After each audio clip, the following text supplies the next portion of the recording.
Sabe aquela sensação de ganhei, de que a luta acabou e a justiça foi feita? Pois é.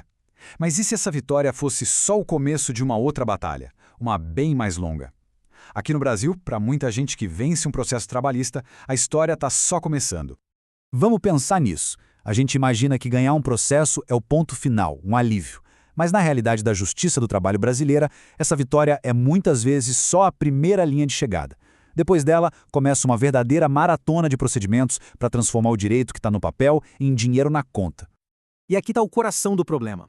A primeira fase, a da sentença, é aquele momento de euforia quando o juiz diz o direito é seu. Mas aí vem a segunda fase, a execução, e é aí que a realidade bate. É o processo de fato, fazer a outra parte pagar. E é nesse ponto que a comemoração pode virar uma espera longa e bem frustrante. É esse mesmo. Para receber o que é seu por direito é como se fosse preciso vencer 2 vezes. A primeira vitória acontece no tribunal. A segunda, que é bem mais demorada, é contra a burocracia, para que o direito seja de fato cumprido. E o nome desse problema tem um sotaque bem brasileiro: morosidade. E não é só uma demora comum, não. É uma lentidão que parece que faz parte do sistema, sabe? Ela vai adiando a justiça e se torna o principal obstáculo entre a vitória no papel e o dinheiro no bolso. Tá, mas como é que a gente foi parar nesse labirinto? Para entender essa demora toda, a gente precisa olhar para as regras de princípios que comandam o sistema. E parece até contraditório, mas muitas das regras criadas para garantir a justiça acabam, sem querer, alimentando a lentidão. O sistema, na teoria, se baseia em princípios muito importantes: eficiência, direito de defesa, duração razoável do processo. O problema é que, na prática, a tentativa de garantir todos esses direitos ao mesmo tempo cria um paradoxo. Cada etapa, cada direito de resposta, cada recurso acaba virando uma nova oportunidade para o processo se arrastar ainda mais.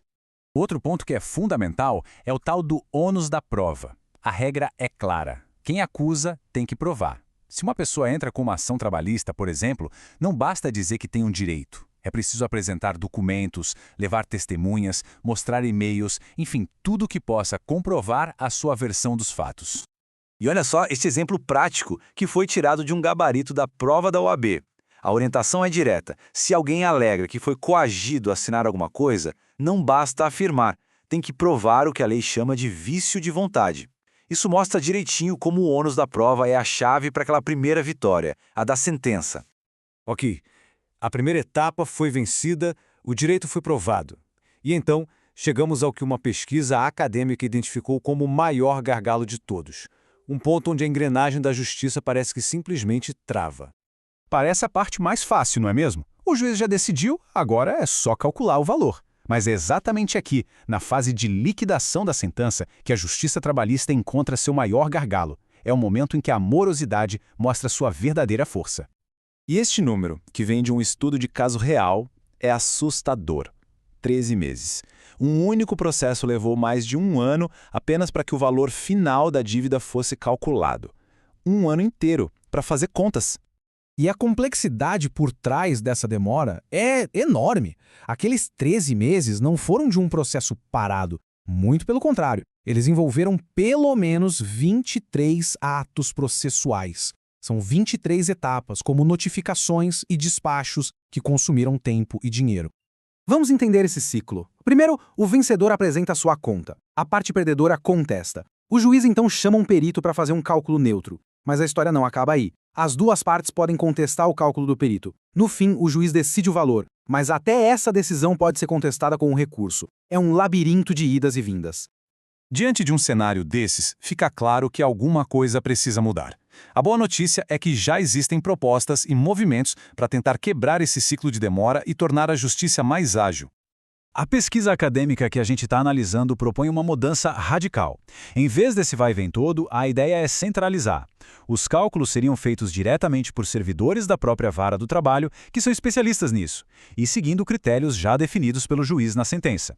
Isso corta os intermediários e a necessidade de peritos externos em muitos dos casos. A ideia é simples e poderosa. Se o juiz já define os critérios do cálculo na sentença e uma equipe interna especializada faz as contas, a discussão acaba.